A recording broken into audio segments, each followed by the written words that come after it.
Juliana Cherera is a Kenyan civil servant whose career spans more than 2 decades in education, public administration, and electoral governance. She rose to national prominence as the vice chairperson of the Independent Electoral and Boundaries Commission, IEBC, during Kenya's highly contested 2022 general election, a period that firmly placed her at the center of the country's political history. Born in Mombasa, Kenya, Juliana Cherera grew up along the coast, where she also began her formal education. While publicly available sources differ on her exact date of birth, authoritative records indicate that she was born either on February 28, 1968, or August 26, 1976. Despite these discrepancies, it is widely acknowledged that she belongs to a generation shaped by Kenya's evolving education system and post-independence public service ethos. Details about her parents and siblings have largely remained private, as she has consistently chosen to keep her family background out of the public spotlight. Her academic journey began at Coast Girls High School in Mombasa, where she completed her secondary education in 1995. From an early stage, Cherera demonstrated a strong inclination toward education and leadership, interests that would later define her professional life. She proceeded to Kenyatta University, where she earned a Bachelor of Education, Arts degree specializing in geography and Kiswahili. Her commitment to leadership and institutional management later led her to pursue a Master of Education in Leadership and Educational Management at Kenya Methodist University, KEMU. In addition to this, she is also listed as holding a Master of Public Administration, further strengthening her credentials in governance and public sector leadership. Beyond formal degrees, Cherera invested heavily in professional development. She undertook project management training at the Kenya Institute of Management, KIM, and earned certification in Early Childhood Development Education, ECDE, from the Kenya National Examinations Council, KNEC. She also completed the Strategic Leadership and Development Program, SLDP, and the Senior Management Course, SMC, at the Kenya School of Government, KSG, programs designed to prepare senior public officers for complex administrative and policy responsibilities.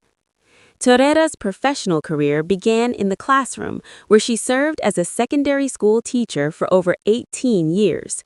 Teaching geography and Kiswahili, she worked in several schools, including Kajembe High School in Mikindani, Mombasa.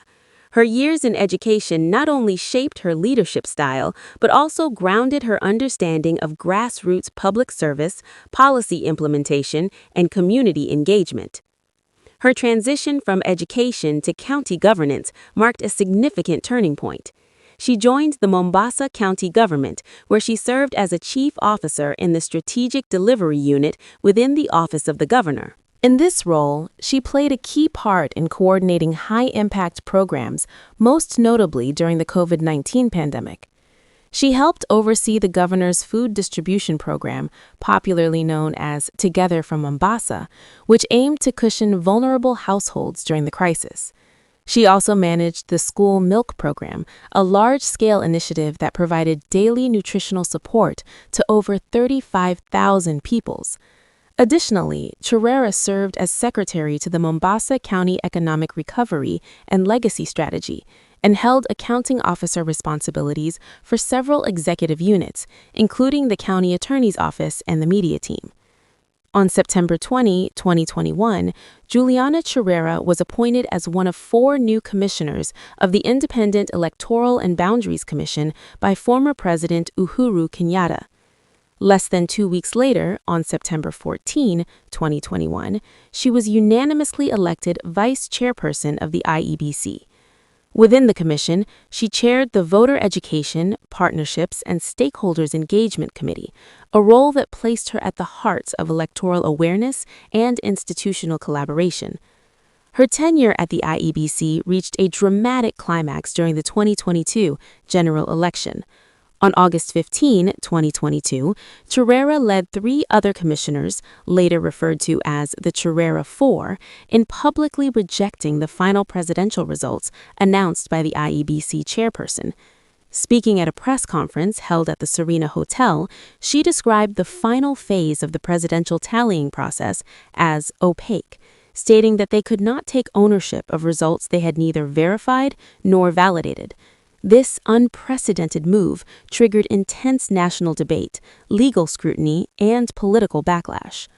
One of the most controversial moments following the election involved Cherera's reference to a 0.01% discrepancy, where she argued that the total percentage of votes cast exceeded 100%, translating, according to her claim, into approximately 142,000 votes.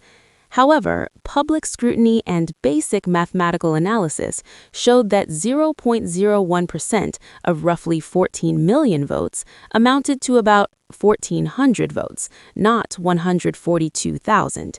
The statement became a subject of widespread ridicule, memes, and criticism, significantly damaging her public image and fueling allegations questioning her competence.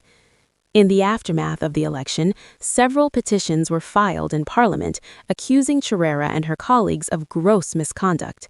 President William Ruto subsequently suspended the dissenting commissioners, and on December 5, 2022, Juliana Cherera formally resigned from the IEBC. Despite the controversy, she remained legally entitled to a service gratuity, calculated at 31% of her annual pensionable emoluments for the period she served.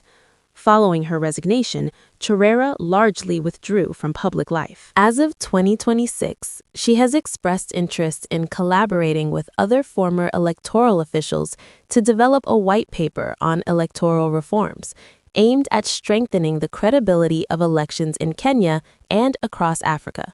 However, she has remained largely out of the public spotlight.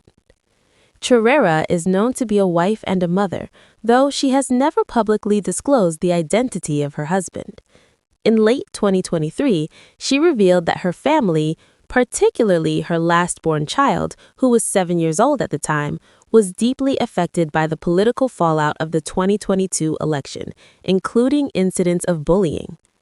During her time at the IEBC, she was also the subject of unverified social media rumors linking her to former Mombasa Governor Ali Hassan Joho, allegations widely dismissed by her supporters as politically motivated propaganda. Since her resignation, she has reportedly been living outside Kenya with her children, citing safety concerns and threats received after the election. Financially, Juliana Cherera declared a net worth of approximately Kenya shillings 16.6 million during her vetting for the IEBC, making her the least wealthy among the commissioners appointed at the time. Her assets included a family house in Mtwapa valued at Kenya shillings 3 million, 11 acres of family land in Kwale County worth Kenya shillings 2.2 million, 1.5 acres in Kilifi County valued at Kenya shillings 3 million, a 2-acre tea farm in Meru South, and 1 acre at McKinnon Market valued at Kenya shillings 500,000. Her investments comprised 10,000 Safaricom shares worth about Kenya shillings 430,000 and Mwalimu Sacco shares valued at 328,000, alongside a personal vehicle valued at Kenya shillings 2.4 million. During her tenure as IEBC vice chairperson, she earned a gross monthly salary of approximately Kenya shillings 765,188, inclusive of allowances, and was entitled to benefits such as a Kenya shillings $6 million car loan, a Kenya shillings $30 million mortgage, and comprehensive medical cover.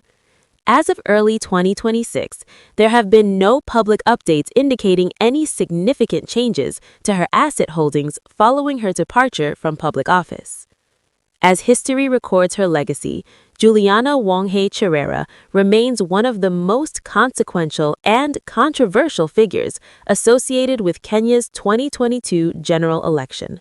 a public servant whose career reflects both the heights of institutional leadership and the profound personal costs of political dissent.